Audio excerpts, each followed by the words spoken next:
হচ্ছে। আচ্ছা, স্যার তোমাদের সামনে কিছু বলবেন আজকের দিন সম্পর্কে, ঠিক আছে? তোমরা সবাই মন দিয়ে শুনবে।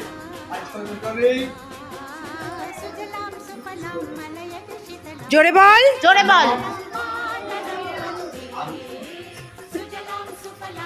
এই তো যাবে এর আগে আমাদের দেশে ইংরেজরা এই কুশল তাদের কাছ থেকে সমুদ্রের লড়াইয়ের মাধ্যমে আন্দোলনের মাধ্যমে 1936 সালে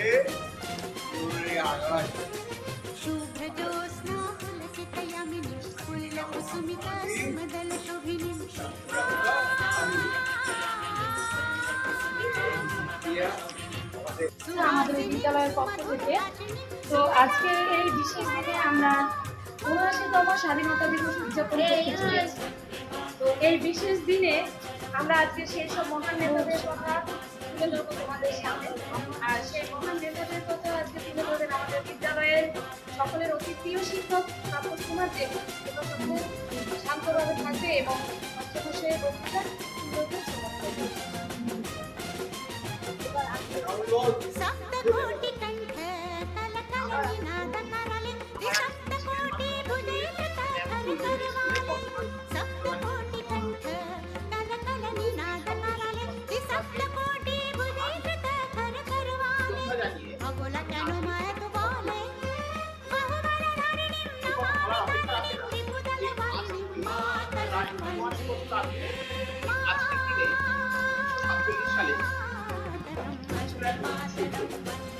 সেই সুবিধাটা ছিল ব্রিটিশ শাসনে শাসন থেকে মুক্ত হওয়ার জন্য, এবং সেই অর্থাৎ আমাদের যে কাঙ্ক্ষিত স্বাধীনতা সেই জায়গাটাই কিন্তু আমরা সবাই পেয়েছিলাম। সেই কাঙ্ক্ষিত স্বাধীনতা অর্জন করতে গিয়ে আমাদের দেশে বীর শহীদদের বীর মানুষদেরকে সংগ্রামীদেরকে শহীদ হতে হয়েছে। তাদের মধ্যে আমরা অনেকেরই নাম জানি, এখানে তাদের ছবি রয়েছে। সবার প্রথমে যার নাম বলতে হয় নেতাজি সুভাষচন্দ্র বসু। ছিলেন একজন বাঙালি, তার কথা যতই বলবো খুব কম বলা হয়ে যাবে। তিনি শিখিয়েছিলেন, তাদের মধ্যে ছিলেন গান্ধীজি, সুরিয়া বোস, লক্ষ্মীন্দ্র চাকি, ভগৎ সিং, বিপিন চন্দ্র পাল, এর নাম উল্লেখ করুন। শুধুমাত্র যে সংগ্রামী ছেলেরাই এগিয়েছিলেন তা নয়, মেয়েদের মধ্যে অনেক ছিলেন। তার মধ্যে ঝাঁসি রানী লক্ষ্মীবাইয়ের নাম উঠে আসে। তাদের এই অবদানকে কখনো ভুলে গেলে চলবে না। এই অবদানকে মনে রেখে আমাদের আগামী দিনে স্বাধীনতার জন্য এগিয়ে যেতে হবে। প্রতি বছরই মহা সমারোহে আজকের দিনটা পালিত হয়, কিন্তু এই দিনটা হচ্ছে একটা ঐতিহাসিক দিন। কারণ ইতিহাস বলে দেয় আমরা কোথায় থাকবো। তো সেই ইতিহাসের গর্ভেই হচ্ছে আমাদের ভবিষ্যতের জন্ম হয়, আমরা জানি। তো সেই ইতিহাসকে মনে রেখে আমাদের আগামীতে এগোতে হবে। এই সম্পর্কে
সবার প্রথম বক্তৃতা রাখবে আমাদের সাথে ক্লাস 4 এর ছাত্রী অনুষ্কা মণ্ডল।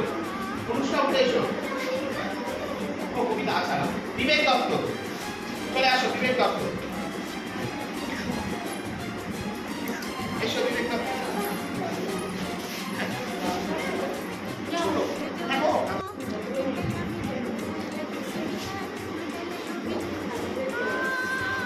সুপ্রভাত আমার সকল প্রিয় শিক্ষক শিক্ষিকা এবং আমার সহপাঠীকে। আজ 15 আগস্ট অর্থাৎ স্বাধীনতা দিবস। আজ থেকে অনেক অনেক বছর আগে ইংরেজরা আমাদের দেশে রাজ করত। ইংরেজদের হাত থেকে আমাদের দেশকে বাঁচানোর জন্য অনেক স্বাধীনতা সংগ্রামীরা লড়াই করেছিল। তাদের লড়াই করার পর ঠিক আজ থেকে 79 বছর আগে আজকের দিনে আমরা স্বাধীনতা পেয়েছি।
যে